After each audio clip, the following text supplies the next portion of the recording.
Good evening, everybody. Yes, it's me, Desmondo, coming from the Shed of War with a report from the game we played yesterday with our new friend Rob.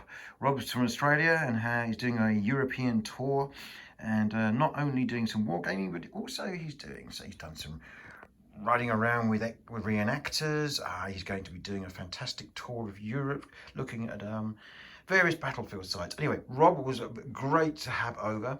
He came over for the day yesterday, and with my great mate Iain, we put on a scenario from the Battle of Marengo, which comes actually from a scenario book, which is quite old, and actually was from General to Brigade, so you could show how old that is. But these scenario books are stuffed with great ideas, which you can adapt to General to Army too. Just a little bit of thought and a little bit of care, and you can get a great game. So anyway, unknown to me, Rob is actually playing a 3-day version of the whole Battle of Marengo this weekend.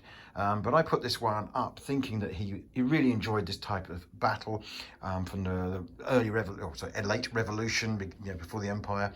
And it was big enough to tax him a bit, and also not too big for someone who's never played General to Army to get into and learn the mechanics. Now, we played, as I say, this is Desaix's Counterattack, which is the last phase of the battle. And as I was playing around, you're seeing the final part of the battle, in which, let's be honest, Rob, as the French, soundly thrashed the Austrians through a thing called tactics and planning, which Iain and I are very unfamiliar with. And we don't really allow people to have tactics and planning. It's outrageous. But Rob used it, and to great effect. And gave the Austrians a damn good thrashing. That's probably the best way of putting it. Now, what you're looking at here is the table. It should be on a 15mm, should be up to 7x6. This is on a 6x5, and I chopped off a bit of the map, but it works fine. And as you can actually see, a lot of the action is really down this end of the table. We never really got going down that end, but that was just part and parcel of what happened. But you essentially got a lot of vineyards, which cause you to, we put on a casualty if you went through vineyards at full speed, rather than making them unformed and things like that. We try and do away with unformed as much as we can now due to terrain. We put on what we call a fatigue casualty instead. So we've used that. So as I said, there's lots of vineyards here. We have a village which can hold up to 1 battalion, more and more vineyards, and a couple more villages, and a main Roman road, and a little bit of woodland here and there dotted around. Now, this all comes from the scenario book, plus the Osprey book, the Battle of Marengo 1800, which has some lovely maps in it, colour maps, and that really enhanced what the feel of the game should look like, with more vineyards than actually the scenario has. Now, let me quickly show you what happened. The Austrians were occupying this village with a small brigade, with 2 infantry battalions and some cavalry. They had a gentleman called Latterman, who had 5 grenadier battalions. You can see some of them here. And then you had St. Julian, who is sitting here with his infantry in the centre, and then a lot of guns, 3 big batteries, and 3 large cavalry units over on this flank, protecting this flank. In terms of the battle, the Austrians thought they'd won it. They have pushed the French back from their initial line, smashed through the consular guard, which was used, and they've now coming to do the final attack and just destroy Bonaparte's army. Against them was infantry from 1 fresh division, which was commanded by Brigade, who is over here. But really led on the day by Desaix, who's currently sitting back here at the moment at the end of the game. There were a couple of a brigade over on this side, basically screening the Austrians in the village. And then there was another brigade here, which was made up of Légers, which you can see here, here, and here, which were to hold the vineyard in skirmish order. And they were very powerful. These guys could deploy into skirmish orders and were firing at any Austrians that came near them, and inflicting casualties as they came in. Yes, they got driven back as the Austrians advanced, but the casualties building up on the Austrians became pretty bad. Now, what Rob did, which was extremely unusual, I'll be honest.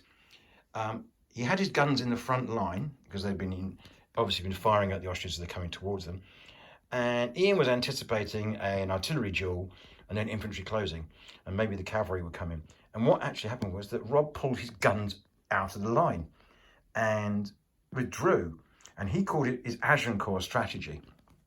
Now, his plan was essentially to pull back and therefore allow the Austrians to come onto him, and then he would deliver the counter punch as and when he got the Austrians further down the table into basically a killing zone. The vineyards were key to that.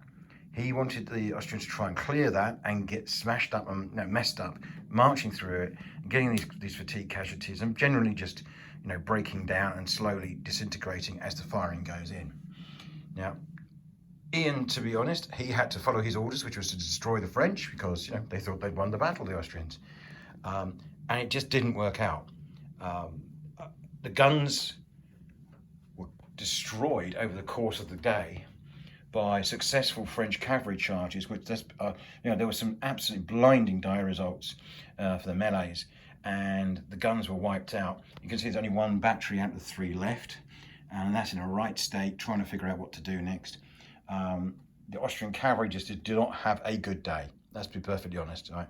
The French overwhelmed them, pushed them back, casualties.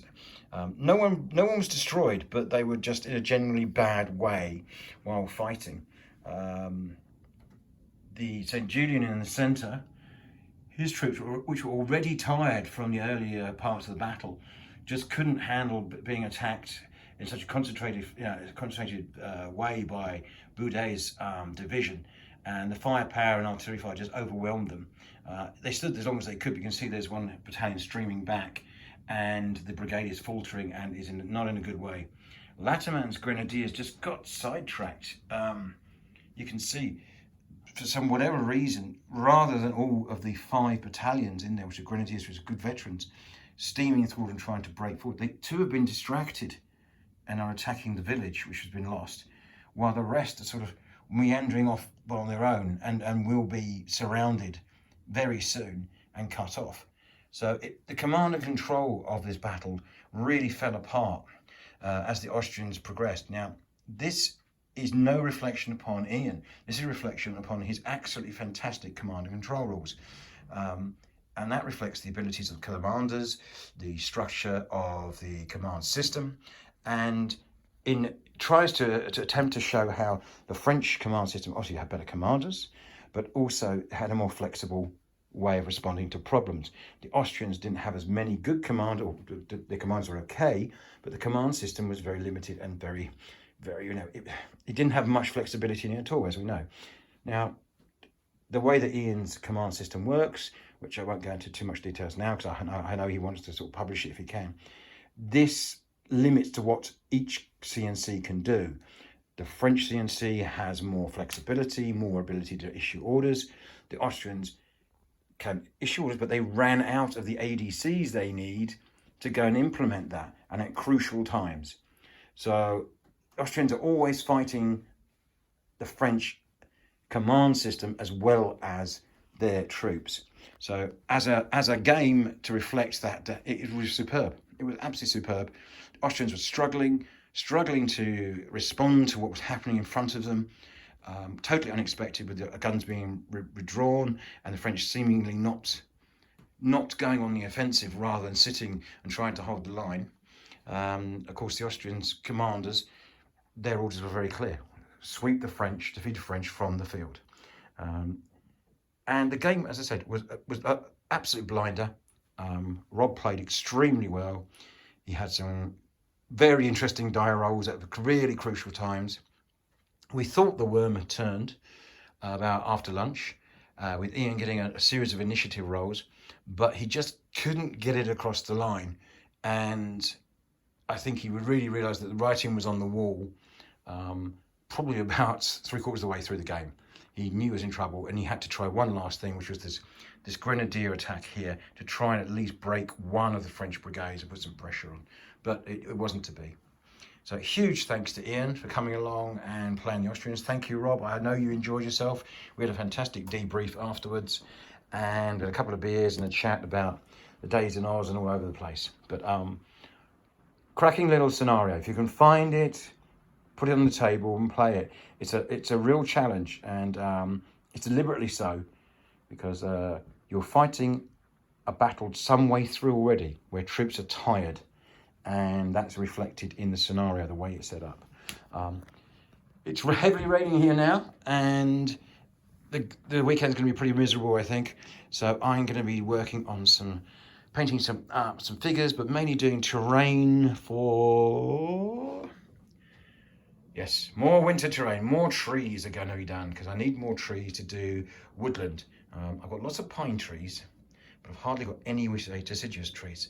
So I need to get those done. Anyway, one last look at Marengo, the Desaix's Counterattack. I recommend it highly to everybody. General Brigade scenario book. Have a lovely weekend and a great week ahead, everyone. Bye-bye.